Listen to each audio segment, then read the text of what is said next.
Put that cup down! Heating water is entering the drinking pipes. Stop the water cart, but do not close that valve. The heating system is pushing water toward the fountains. That gauge may be stuck. Closing now could make it worse. The cold water pipe is warm, and the pump keeps surging. Which water are you trying to shut off? Only the sinks and fountains. The fire line stays open. If he closes it too fast, he could pull more dirty water backward. The dirty water's already moved, Lorraine. Look at the fountain. Dad, that water looks like something from the heating room. The volunteer stared at the cup near the first grader. This cup was almost touching his mouth. Eleanor raised both arms. Move every child into the gym. Nobody touches a sink. Lorraine grabbed her radio. Hold every cup and keep the hallway closed. Then she faced Alden. I stopped the children. Give my crew 5 minutes to isolate this safely. 5 minutes could spread it through every open fountain. If you close that valve against my order, the city will charge you. Alden looked at Molly, then at the frightened first grader. Then write that I stopped 200 children from drinking it. He drove his shoulder into the steel bar. The valve groaned shut. The fountain spat one final streak of yellow water, then went silent. Eleanor pointed toward the cafeteria.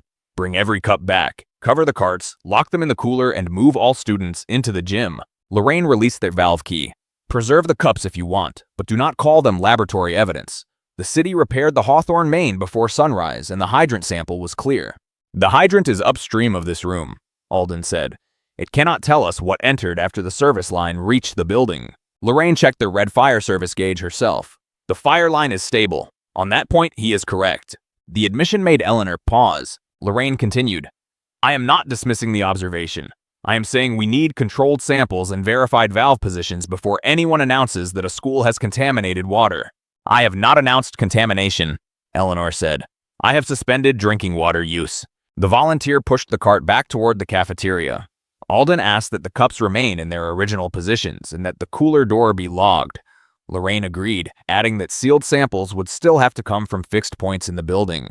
For several minutes, she looked like what she claimed to be, a water director trying to keep a frightening observation from becoming an uncontrolled accusation. Then she removed her phone. I am calling public safety and my response crew. Call the State Drinking Water Bureau as well, Alden said. Report a suspected cross-connection following a distribution pressure loss. We do not yet have the confirmed cross-connection. Then the state can help us determine why a closed-loop meter is running backward. Lorraine looked at the insulated assembly. Nobody touches that equipment until the scene is documented. We agree on that point, and nobody reopens the drinking water line until both systems are physically isolated. You no longer have authority over the response. Alden removed the valve key and set it against the wall. Then make the correct decision without needing my authority. The first police officer arrived 12 minutes later. By then, teachers had counted every student twice. Several children were crying, and parents were already calling after receiving fragmented messages about yellow water. All 200 students were in the gym. Teachers collected bottles filled after 7. Cafeteria staff shut down the ice machine, and paper covered every sink. The separate fire service pressure remained normal. Sergeant Daniel Mercer listened to Lorraine first. She described Alden's action as an unauthorized shutdown during a scheduled flushing operation. She explained that closing a valve could create negative pressure inside a building and potentially cause back siphonage from connected equipment. Her explanation was technically possible, which made it dangerous. Mercer looked at Alden. Did you close the valve after Ms. Vick ordered you to leave it open? I closed it because the geothermal makeup meter was reversing. The cold water line was warm, and the city had already lost pressure before the building opened. Lorraine interrupted. The pressure was restored. Alden looked at Mercer. Restoring pressure does not remove what entered during the loss. Can you prove anything entered the drinking water line? I cannot prove entry yet, but I can prove the pressure conditions allowed it. Lorraine spread one hand as if the answer settled the question. Mercer did not appear satisfied. Mr. Briggs, what is your job here? Lead facilities custodian. That means maintenance, building systems, custodial staff, deliveries, work orders, emergency access. Are you licensed to operate the city water system? I am not currently licensed. I held distribution and cross-connection certifications, but both expired 8 years ago. Lorraine noticed the hesitation. So your credentials are no longer current. Lorraine turned to Mercer. You see the problem? Alden said, an expired credential does not reverse a meter. Mercer lifted a hand. I'm not deciding who is right. I'm trying to keep this from turning into a fight in a school mechanical room. Eleanor came from the cafeteria holding a clipboard. The children are settled. We have sealed bottled water for approximately 4 hours. I need to know whether to call buses. Lorraine answered first. I do not believe evacuation is necessary. My crew will flush the building, take confirmatory samples, and reopen service. Alden said, from which location? The nearest hydrant and the main entry. The nearest hydrant cannot detect an internal cross-connection. We will sample the entry. Before or after the suspected assembly? Lorraine looked at him. Mr. Briggs, you are finished. Eleanor said, that is a reasonable question. It is not his investigation. It is my school. Lorraine's jaw tightened. If you declare the water unsafe without evidence, the school may close, parents will leave work, and every basic service becomes an operational problem. A short do-not-drink order does not require an immediate evacuation, Alden said. Toilets and fire protection remain available while the district brings in bottled water. Lorraine answered, only for a limited period. If the outage continues, sanitation, food service, and transportation become district-wide problems. Her warning was accurate, but it did not answer the question inside the mechanical room. Mercer looked between them. Principal Price, do you want this employee removed from the mechanical area? Eleanor hesitated. Lorraine said he has already interfered once. If he remains, I cannot guarantee the integrity of the city's inspection. Alden understood the trap. Staying exposed him to blame for anything found later, while leaving gave Lorraine's crew control of the room. He turned to Eleanor. Photograph every gauge and valve position before anyone enters. Lorraine snapped, do not instruct her. Photograph the meter serials and record everyone who crosses the threshold. Lorraine cut in. Stop directing the scene, Mr. Briggs. Mercer stepped between them. That is enough. Alden removed his school badge and handed it to Eleanor, not Lorraine. Keep every student away from the fountains until the state clears them. I will keep the entire building on bottled water. Through the gym doors, Molly watched her father walk toward the front entrance with a police officer beside him. She slipped from the 5th grade line and moved toward the glass partition. Dad, wait. Alden stopped. Mercer allowed him to turn. Molly pressed her palm against the glass. Are you leaving? For a little while. Did you do something wrong? Alden glanced toward Lorraine, who was speaking into her phone near the mechanical room entrance. I did something without permission. That isn't what I asked. It was the kind of answer Molly had learned from him. He looked at the bright green field day shirt she had chosen the night before. Do not drink from a fountain until Miss Price says it is safe. Is the water bad? I don't know yet. Then why did you stop it? Because it was going somewhere it shouldn't. Molly studied his face. Are you coming back? Alden could not promise that. So he said, I'm not going far. Mercer guided him toward the doors. Behind Molly, a boy asked why the custodian had broken the water. By the time Alden reached the parking lot, the story had already begun changing. The city crew arrived at 8:03. Lorraine's technicians set cones around the mechanical room entrance and rolled in sampling cases. Kurt Hensley, the youngest of the three, stopped at the closed valve and read the tape Alden had wrapped around the key stem. Do not open. Possible cross-connection. Lorraine photographed the warning, wrote the time on an evidence label, and sealed the tape in a clear bag before removing it. Document the valve position, then take samples at the building entry and on the downstream side of the mechanical room, she said. Kurt looked toward the insulated geothermal assembly. Should we shut down the loop before repressurizing? Whoa. We are not repressurizing until the sample points are logged. Eleanor, standing 10 feet away, watched Lorraine's answer closely. Kurt pointed at the makeup meter. The indicator is still off 0. Do we have the last backflow test sheet? It is in the department file, Lorraine said. Did the replacement assembly arrive? The supplier moved delivery to tomorrow. Eleanor stepped nearer. What failed, and what exactly are you replacing? Lorraine did not evade the question. The reduced pressure backflow assembly produced an inconsistent relief discharge during its annual test. We ordered a replacement and placed the geothermal makeup line under a temporary service plan. In the same location Mr. Briggs says may be sending water toward the drinking line, the assembly sits between the systems because its purpose is to prevent that movement.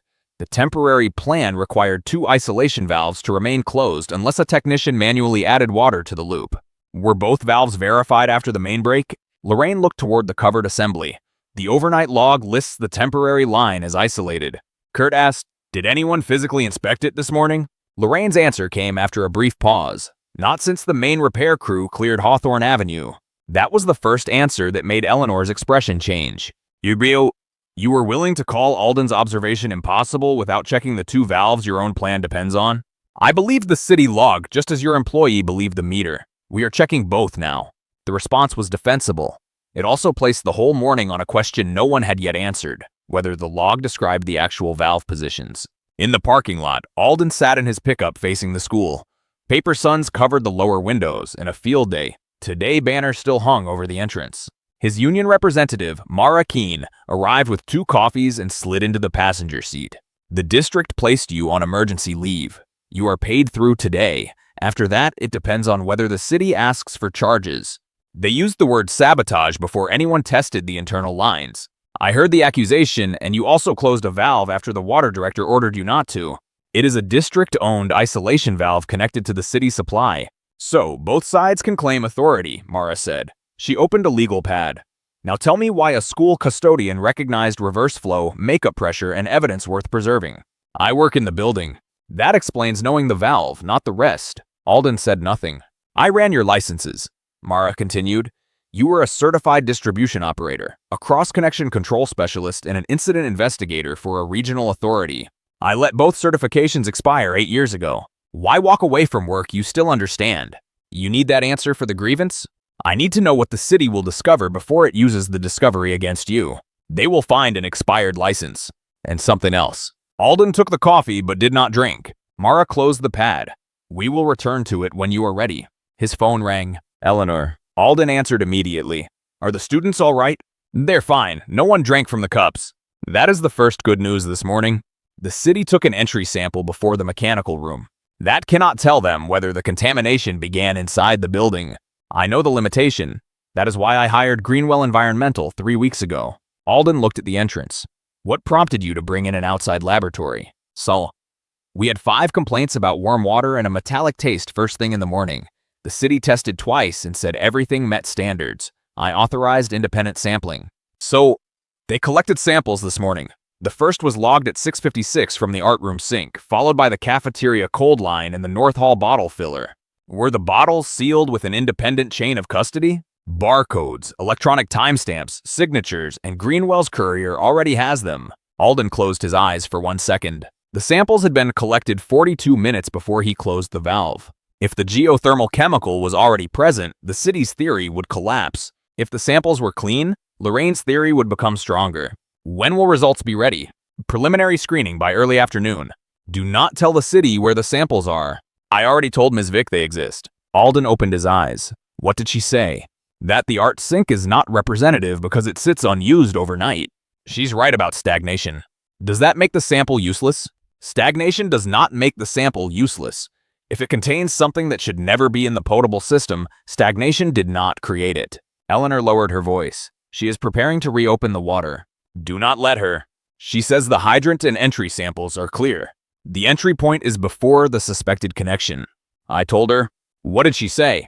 That I am relying on a suspended employee with an expired license. Alden looked down at his hands. Mara found that already. Why did you let the certification expire? Eleanor, I cannot explain that while 200 children are still inside. I am not asking as your principal, but I will wait until they are safe. Then answer later. Right now, I need to know what to do. Keep the valve closed until the state arrives or the independent sample clears the internal lines. The city says the state has not accepted the incident because there is no confirmed contamination. Call the Bureau again and use the words suspected cross-connection following distribution pressure loss. You sound like you have made that call before. Alden looked at the scar across his left palm. I have, and I know which words make the state understand the risk. Inside the gym, Molly sat on the lowest bleacher with a sealed bottle of water between her shoes. Teachers improvised games and reading groups, but the gym remained tense. A boy named Owen sat beside Molly. My mom says your dad broke the water. How would your mom know? She knows people. Molly looked toward the bottle filling station, its screen dark. My dad stopped the water. That's the same thing. Stopping the water is not the same as breaking it. Owen showed her a phone another student had brought despite the school rule. A local station had posted a photograph of Alden leaving with Sergeant Mercer. School custodian questioned after unauthorized water shutoff. The first paragraph included a statement from the city. A municipal spokesperson said the shutdown itself may have caused the pressure instability now under investigation. Molly read it twice. They're saying he caused it. Maybe he did. If he caused it, Molly said, why did they need him to notice it? At 8:26, Lorraine submitted the city's preliminary incident report. It stated that system pressure at Franklin Ridge had fallen at approximately 7:41 a.m., concurrent with an unauthorized closure of the building service valve by an employee. At 8:31, the city manager approved a public statement based on that report. At 8:37, the school district suspended Alden pending investigation. At 8:42, a reporter left a voicemail asking whether he had a history of disciplinary problems. At 8:45, Lorraine instructed Kurt to begin repressurizing the building. Kurt stood in the mechanical room with one hand on the valve key. The geothermal pump is still online. It should be, Lorraine said. The building needs cooling. The makeup meter is showing movement, because the potable side is isolated. If there is any path across the assembly, there is not. Kurt looked at the insulated pipe. What about the temporary line? Lorraine lowered her voice. It has 2 closed valves. Did anyone verify both valves after the main break? I checked them before your crew arrived, Lorraine said. Kurt looked toward the valve handles disappearing behind the insulation blanket. You opened this room at 7:30? Lorraine's eyes sharpened. Are you questioning my log? I'm asking what the log actually proves. Repressurize to 25% and hold. Eleanor stood in the doorway. I have not authorized reopening. The utility does not need school authorization to restore service. It needs my authorization before children use it. I am not telling them to drink. I am testing the internal system. Then isolate the geothermal loop first. Lorraine turned toward her. Based on what expertise? Based on the fact that your own technician asked the same question. Kurt's face flushed. Lorraine said the loop is isolated. Eleanor pointed to the still running circulation pump. That does not look isolated. You are looking at a cooling pump, not a connection. I am looking at a machine the city says is unrelated to drinking water while refusing to show me what sits under the insulation. Lorraine stepped into the corridor. If you interfere with restoration, the city will document that the school prolonged the outage. And if you open it and a child becomes sick, the samples are clear. The samples outside the suspected area are clear. Lorraine stared at her. You have been speaking to Mr. Briggs. I have because he maintains this building and noticed the failure. He has a conflict of interest. He has a daughter in that gym. So do teachers, aides, and volunteers. Fear does not create authority. Eleanor held up her phone. The state is returning my call. Lorraine's expression changed, only slightly, but Kurt saw it. Eleanor walked away to answer. Lorraine stepped back into the mechanical room. Open to 25% and hold there. Kurt hesitated. Do it now, before the state takes control of the room. He fitted the key. In the gym, the bottle filling station lit up. A green number appeared on its filter counter, and several children cheered because they thought the emergency was over. A teacher rose from the bleachers. Nobody touched that fountain until Principal Price confirms the water has been cleared. Molly was already moving. Outside, Alden saw the building status notification change from water service suspended to water service restored. He called Eleanor, but the line went directly to her active call message. Through the gym windows, he could see children standing, pointing toward the north wall, while teachers tried to settle them again. He called a second time. Inside, Molly reached the filler and triggered the sensor. Water struck the grate. It looked clear. For several seconds, Alden could not tell from the parking lot whether his daughter had lifted her face toward the stream. The teacher reached Molly and pulled her back. I did not drink it, Molly said. She held up the dry paper cup she had used to trigger the sensor. I only wanted to see whether it was warm. The water still running across the grate was clear, but tiny silver bubbles clung to the metal.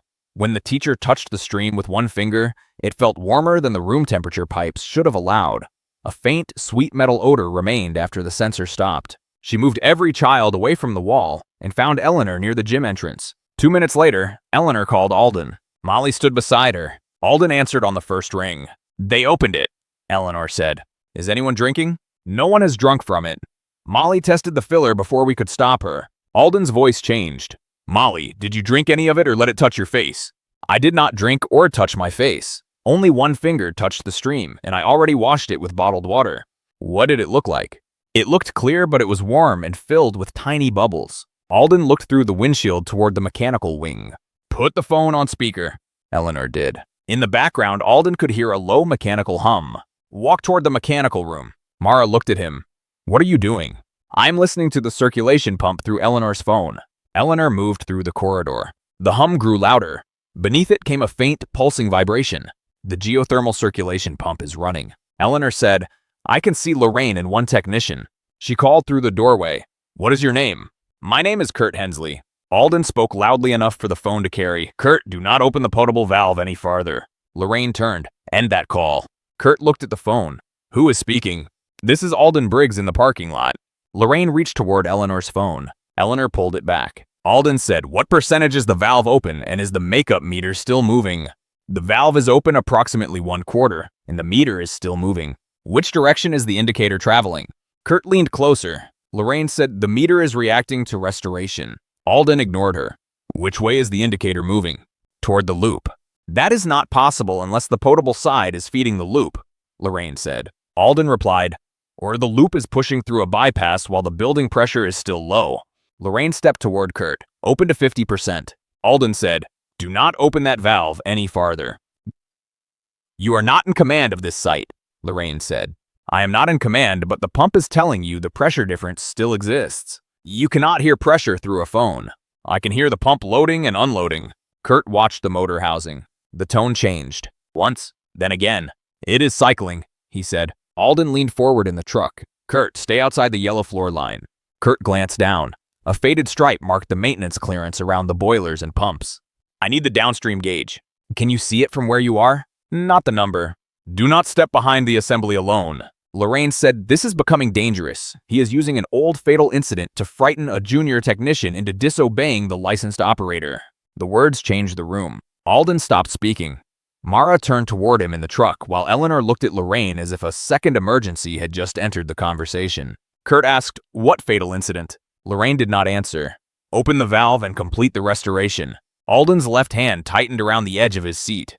For 1 second, the phone carried him back to another mechanical space. Another young technician asking whether he should move closer, in the burst of radio static that followed. He forced his attention back to Kurt. "Read all 3 gauges from where Eleanor can still see you." "So, the fire service gauge is holding at 68. The potable entry is 31 and rising. The geothermal loop is 46. So, the loop still has more pressure than the building," Alden said. "If there's an open path between them, reopening farther will push non-potable water toward every fountain in the school." Lorraine replied, "The temporary path was logged with both valves closed. Once potable pressure finishes restoring, the difference disappears. Then shutting down the loop first will confirm your belief without risking a child. It will interrupt cooling. Where there are 200 children on bottled water, they can tolerate 5 warm minutes better than another, uncontrolled flow." Lorraine pointed at Kurt. "You are a city employee. Continue the restoration." Kurt placed his hand on the valve key. Alden heard metal scrape. "Keep your hand off that valve until you decide what the gauges require." Kurt stopped. "I need the downstream number, but I cannot read it from here." "Do not step behind the assembly alone. Stay where Eleanor can see you. If I follow your instruction against Ms. Vick's order, I may lose my job." "That is true," Alden said. "So do not follow me blindly. Tell us the safest isolation sequence based on the pressures you can verify." Kurt looked at the controls. "I would stop circulation, close the geothermal makeup isolation, and have someone else confirm that the fire service gauge remains stable while the potable valve stays at 25%. Eleanor said, "I can watch both gauges and repeat every change aloud." Lorraine stepped forward. "You're not qualified to operate the system." "I am not operating it. I am witnessing what your technician reads." Kurt's hand hovered over the pump disconnect. He looked at Lorraine, then at the gauges. "I am shutting down the loop for isolation. That is my decision based on the pressure difference. You are refusing a direct order. I am preventing 2 systems from equalizing through a connection we have not physically verified." Kurt pulled the disconnect. The pump wound down. The room grew quieter. He closed the makeup isolation valve. The loop gauge began to fall. The potable gauge held at 32. The fire service gauge remained at 68. Kurt leaned toward the makeup meter. The indicator is still moving backward, only more slowly. Alden felt cold travel through him. Both normal controls are closed. If the meter is still moving, another route is feeding the drinking water side. Kurt stared at the insulated assembly. "There is another path," Alden said. "And until we find it, something can still reach the children's fountains." At 10:03, Nadine Ford arrived from the Pennsylvania State Drinking Water Bureau. She carried a gray field case, wore a state jacket over plain clothes, and asked everyone to stop speaking until she knew who had touched each valve and sample point. Kurt gave her the current positions. Eleanor gave her time-stamped photographs from before the city crew entered. Lorraine produced the preliminary city report and the bag containing Alden's warning tape. Alden remained outside the school fence because his suspension was still active. Nadine did not invite him in. She sealed the room except for one state technician, Kurt as the city representative, and Eleanor as the property representative. Lorraine objected that she was the licensed operator responsible for the municipal supply. You submitted a report identifying a possible criminal act, Nadine said. That makes you a reporting party and a witness. You do not control the scene you reported. The state technician photographed the geothermal makeup assembly before removing the insulation. The reduced pressure backflow preventer sat between the potable line and the closed loop system. Mineral staining marked the relief port, but the most important feature was hidden behind the outer wrap.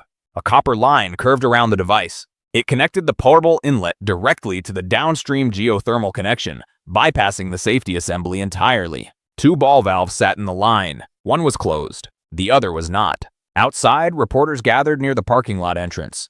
Alden watched camera operators set up across the street while Mara took calls from the union attorney. His phone displayed 3 missed calls from reporters. He silenced a 4th. The city has released your old certification history, Mara said. They are preparing to argue that today was driven by something that happened before you worked at the school. Alden kept his eyes on the mechanical wing. The only question that matters right now is whether that open valve reached the fountains. It will not be the only question once your old case becomes public. He did not answer. Inside, Nadine asked Kurt whether the bypass valve was supposed to be open. The valve was not supposed to be open. Both valves were tagged closed when our service crew installed the line. Who had authority to open them? A city operator could open one temporarily to add makeup water, but the work order required a second person to verify it was closed again. Lorraine said, the overnight log showed the bypass isolated. I believed both valves were closed when I opposed the shutdown. Nadine studied her. Believing the log may explain your first decision. It does not yet explain what happened afterward. Inside, Nadine questioned Lorraine in the principal's office. You authorized a bypass around a backflow assembly that had not passed its test. I authorized a temporary line with 2 isolation valves. I did not authorize an open connection. Why use a bypass at all? The geothermal system needed makeup pressure. Shutting it down during the heat would have closed the school before the replacement arrived. Then why not issue a do not drink advisory? Because both valves were supposed to remain closed except during supervised makeup. With the line isolated, potable pressure and loop pressure never met. Who installed it? A city service crew. Kurt was present and I approved the work order. Did the device pass or fail? It failed the differential check. The replacement was already ordered. Why does the certificate say pass? Lorraine looked toward the window. Kurt copied a prior template. I told the crew not to delay service over an asset record problem. That answer turns a failed test into a passing certificate. It was bad documentation. It did not open the valve. Nadine placed the city incident report beside the certificate. This report says the pressure event began at 7:41 when Alden Briggs closed the school valve. What raw data supports that time? The building pressure changed when he shut the service. That is an inference. Your report presents it as a recorded start time. The distribution system had already been restored. What time did city pressure first fall? I do not have the original event export here. Then I will obtain it without using your summary. Kurt's interview was shorter. He admitted the device had failed and that he signed a certificate generated from the wrong template. He also confirmed that both bypass valves were closed and tagged when his crew left 4 days earlier. Did Alden Briggs know about the temporary line? Nadine asked. Not from anything I saw. The line was under insulation in a city-controlled section. Why did you refuse to reopen the potable valve fully? Because the pressures did not support Ms. Vick's explanation. Mr. Briggs asked me to identify the safe isolation sequence instead of treating me like a remote pair of hands. Who opened the bypass after your installation? I do not know. The main break crew had authority to use it, but the work record should identify whether they did. Nadine requested the original city export, the Hawthorne repair log, Lorraine's work phone, and Sentinel Risk Systems fire service data. At 11:26, Alden remembered the fire alarm monitoring company. He was watching a reporter explain that the city believed his valve closure may have produced the contamination pathway. The reporter stood in front of the school as if the word may were too small to matter. Alden called Eleanor. Who monitors the fire service pressure? Sentinel Risk Systems. Do they store trends? I don't know. Find the annual inspection report. Their number will be on it. Why would the fire service monitor help us? The fire line and domestic line are separate inside the school, but they share the city main until the property split. If city pressure dropped before I closed the valve, Sentinel may have recorded it. Eleanor understood. The city cannot edit those records. The city cannot edit those records because the monitoring company controls the raw data. Nadine took over the request and issued a data preservation order. At 11:58, a Sentinel engineer joined a secure call. The Franklin Ridge system recorded fire service pressure every 30 seconds. It was designed to detect sprinkler impairments, not drinking water events, but the graph was clear. At 6:31:30 a.m., line of pressure fell from 71 pounds per square inch to 36. At 6:34, it reached 28. It remained below 40 until 7:19. A smaller fluctuation occurred at 7:41 when Alden closed the domestic valve, but fire service pressure remained stable because the two services separated at the building. Nadine called Lorraine into the conference room. "You reported the pressure event began at 7:41. Lorraine looked at the graph. "This is fire service data. It records the city-side pressure loss. It may reflect localized demand. Was there any documented fire demand or sprinkler activation? No documented event inside the school explains that pressure drop. Then explain what does. The Hawthorne main repair. What time did that main fail?" Lorraine did not answer. Nadine already had the Public Works dispatch log. The break was reported at 6:18. The repair clamp was installed at 7:12. Flushing continued until 7:24. The city had known pressure was below normal for nearly an hour before Alden closed the school valve. The Sentinel data did not prove chemicals entered the water, but it proved Lorraine's timeline was false. Lorraine folded her arms. "The building's internal pressure may not have fallen proportionally." Nadine said, "That is possible." Alden, listening through Eleanor's speakerphone, did not celebrate. Nadine continued, "Which is why we are waiting for the independent sample." At 1:17, Greenwell Environmental called. The art room sample collected at 6:56 contained sodium molybdate and fluorescent tracing dye matching the product family used in Franklin Ridge's geothermal loop. The cafeteria and North Hall samples showed lower concentrations of the same compounds. The water was unlikely to cause severe poisoning from a single cup, but it was not safe to drink and could cause nausea or irritation. More important to the investigation, all three samples had been collected 42 minutes before Alden closed the valve. Nadine walked across the parking lot to his truck. Alden stepped out. "Were the internal samples positive, and do we have any confirmed exposure?" "No confirmed ingestion from the field day cups. The nurse is contacting families whose children filled bottles earlier. Then the contamination existed before I touched the valve. The contamination predates your action. That question is closed." Alden looked toward the reporters. "Will the Bureau correct the sabotage claim?" "When the evidence package is complete." "They accused me before the evidence was complete." "I know the accusation was premature. The investigation has now changed. We are no longer asking whether you created the contamination, but whether the city made an emergency mistake or knowingly built a record that made you responsible for it." That question carried a different danger.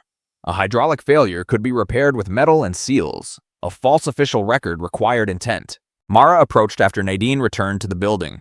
She held a printed state archive page. The city gave reporters the name of the fatal case Lorraine mentioned. Alden did not reach for the paper. "The name is Brett Lyle," Mara said. "The archive lists him as your younger brother." Alden looked at the school windows. He was 29. "The report says you delayed isolating an industrial district while waiting for confirmation." "It says more than that." "Will the part after that help you?" "The rest of that report will not help me." "Then Molly is going to hear it from someone else." Alden closed his eyes. He had spent the day insisting that incomplete records could destroy a person. He had also built his daughter's understanding of their family from an incomplete record of his own. By evening, the old case was on every local broadcast. One station called Alden a former water investigator haunted by a fatal mistake. Another described him as a disgraced operator whose certification had lapsed. A commentator asked whether Franklin Ridge had been caught between an aging city system and a custodian reliving an old trauma. No one used Brett's name correctly. One graphic spelled it Brent. Alden turned off the television. Molly sat at the kitchen table with a photograph she had found in the hall closet. It showed Alden at 34 beside a younger man with a wide smile and a crooked hard hat. She placed the photograph between them. "The news says his name was Brett Lyle. Was he your brother?" Alden pulled out a chair. "He was my younger brother. I had an uncle, and you decided I should never know? You had already lost your mother. I thought keeping this away from you was protection. What happened to him?" Alden looked at the photograph. "I was leading a cross-connection investigation. The first sample did not prove enough, so I delayed isolating the district. Brett entered a valve room while we were still trying to get one more answer. He did not come out. Did you send him into the room?" Alden could not answer without either lying or opening the part of the story he had spent 8 years refusing to touch. "I am not ready to answer that correctly." Molly stood, tears gathering in her eyes. "You stopped water for 200 children because waiting for perfect proof was dangerous. Then you came home and asked me to live with half the truth." She took the photograph to her room. Alden remained at the table, knowing the unanswered question would now follow both of them until he stopped hiding behind silence. The next morning, The school stayed closed and the city kept Lorraine on duty. Parents lined up at a temporary clinic for information. Most children had no symptoms. 3 reported mild nausea, though investigators could not determine whether it came from the water or from anxiety after hearing the news. The district restored Alden's pay, but not his badge. Nadine's team traced the bypass work order. The fittings had been purchased 4 days before field day under Franklin Ridge's exact device serial, with the note, "Failed annual test. Expedited replacement required." Lorraine had approved the order. That evidence proved the city knew the device had failed, but it did not prove Lorraine knew a bypass valve was open on the morning of the contamination. The answer came from the Hawthorne repair crew's mobile work record. At 6:27, a technician had opened the east bypass valve to add water to the geothermal loop after the city pressure collapse triggered a low-level alarm. The crew cleared the main break without completing the required 2-person closure check. At 8:14, after Alden had shut to the school water but before Lorraine filed her incident report, the crew supervisor sent her a message. East bypass may have been left open at Franklin Ridge. Verify before restoration. Lorraine replied, "Received." 12 minutes later, she submitted the report identifying 7:41, the moment Alden closed the valve, as the beginning of the pressure event. The message changed the meaning of everything that followed. Lorraine hadn't ordered the valve left open. She had not known about it when she first fought Alden over the shutdown. Her initial belief that the systems remained isolated had been genuine. But before she accused him of creating the contamination pathway, she knew a city crew might have left that pathway open. Nadine interviewed her again. "I was trying to stop panic until we understood what the message meant," Lorraine said. "You did not write that the cause was uncertain. You selected the one time that placed the cause on Mr. Briggs. Dunlow was one major violation away from state intervention. Rates would rise, local operators could lose their jobs, and the city would be run by contractors who do not live here. That explains what you feared. It does not explain why an innocent man had to carry it." Lorraine looked older than she had in the mechanical room. "My husband worked at the steel mill for 31 years. Men looking at a spreadsheet closed it, damaged the pension, and emptied half our neighborhood. I was trying to keep another system from being taken away from this city. Well, when Alden Briggs closed the water, you learned that your temporary plan had failed. I learned it might have failed. And when your own crew warned that the bypass might be open," Lorraine looked down at her hands. "I needed the city to survive the morning. So you wrote a morning the city could survive and gave Mr. Briggs the one that remained." The state then obtained the original pressure export.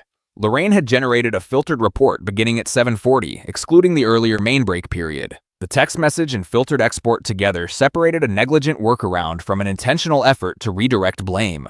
The city placed Lorraine on administrative leave. Kurt remained suspended while his certification review continued. The state expanded inspections to other municipal buildings, but no broader conclusion had been issued. On the 6th morning, the State Drinking Water Bureau held a public update outside Dunlow's treatment plant. There was no stage, no banner, and no row of officials waiting to shake Alden's hand. Nadine stood behind a portable lectern while reporters crowded the sidewalk. Alden stood with Mara near the edge of the gathering. Molly waited beside Eleanor several yards from the cameras. The evidence establishes that Franklin Ridge experienced a distribution pressure loss beginning at approximately 6:31 a.m., Nadine said. She cited the dispatch log and Sentinel's independent data. Samples collected inside the school at 6:56 detected compounds associated with the geothermal loop. The domestic water isolation valve was closed by employee Alden Briggs at approximately 7:41. Cameras turned toward him. The contamination was present before that closure. The closure did not create the cross-connection. Based on available hydraulic evidence, it limited further movement of non-potable water into the school's drinking water system. A reporter raised her hand. "Is Mr. Briggs cleared of sabotage?" The Bureau found no evidence that Mr. Briggs damaged, altered, or contaminated the system. The city has withdrawn its referral alleging intentional interference. Another reporter called toward Alden. "Mr. Briggs, how does it feel to be vindicated?" He did not approach the lectern. "Do you consider yourself a hero for stopping 200 children from drinking contaminated water?" Alden looked at Nadine. "Are the family test results available?" "The guidance and sampling locations are online now," he addressed the reporters. "Tell parents where they can find the results and guidance. Some children filled bottles before the shutdown. That matters more than what anyone calls me. What do you say to officials who blamed you? Replace every failed device before another person has to make the same choice." He stepped away. There was no applause. He went to find Molly, but she had already left with Eleanor. That evening, Molly sat at the kitchen table with Brett's photograph and the unsigned reinstatement application Nadine had given Alden. She did not ask whether he planned to return to waterwork. She asked the question he had avoided. Did you send Brett into the valve room? Alden sat opposite her. I told him to get one more gauge reading from the threshold. That is not the same as answering me. You are right. I sent him to get the reading. Molly held the edge of the photograph. He went farther than you ordered? He said he could see the gauge. The radio began breaking up, and I assumed the concrete was blocking the signal. By the time I understood why he had gone quiet, the rescue team was already too late. Why did you never tell me? After your mother died, I decided protection meant removing every danger I could name. Brett's death was the danger I thought lived inside me. You could not remove it. You only removed his name. Alden nodded. Molly's voice trembled. I do not know whether I'm ready to call him Uncle Brett. You do not have to call him anything yet. But I want to know something about him that is not in a report. Alden looked at the young man smiling beneath the crooked hard hat. He whistled whenever he was nervous, but he never kept the rhythm of the song he started. Did you hear him whistling that day? I heard him over the radio. And you still asked for the reading. I still asked him to get it. Molly cried without looking away. Alden did not ask her to forgive him. He told her how Brett had burned every grilled cheese sandwich he ever made, how he cheated at cards badly enough for everyone to notice, and how he had helped paint Molly's nursery before she was born. By the time they stopped talking, the photograph no longer belonged only to an investigation. The reinstatement application remained unsigned between them. 2 weeks after Field Day, Franklin Ridge reopened its water system. The failed assembly had been replaced with a sealed reduced pressure device, reverse flow detection, and sampling ports on both sides. The district adopted an emergency isolation policy, while the state's review of Dunlow's wider system remained open. Kurt had not returned to unsupervised fieldwork. His license decision was pending. Lorraine resigned, but the legal review of the altered report had not concluded. Alden received his school badge and withheld pay. He did not receive a ceremony, a new title, or certainty about returning to the profession he had left. At 7:10 on the first morning the water was cleared, he entered the north hallway with a State A technician. They opened the new valve slowly, flushed the line, checked pressure and disinfectant residual, and waited for the verification reading. Molly had arrived early. She stood beside the same bottle filler where the warm water had returned while Alden was trapped outside the fence. He placed 2 fingers against the cold water pipe behind the access panel. The line carried a steady vibration. No pulse from the geothermal pump. No reverse movement. Molly watched him. Do you need to check it again? Alden looked at the gauges. We checked the right things, so I do not need another reading. She filled 2 paper cups. The water was clear and cold.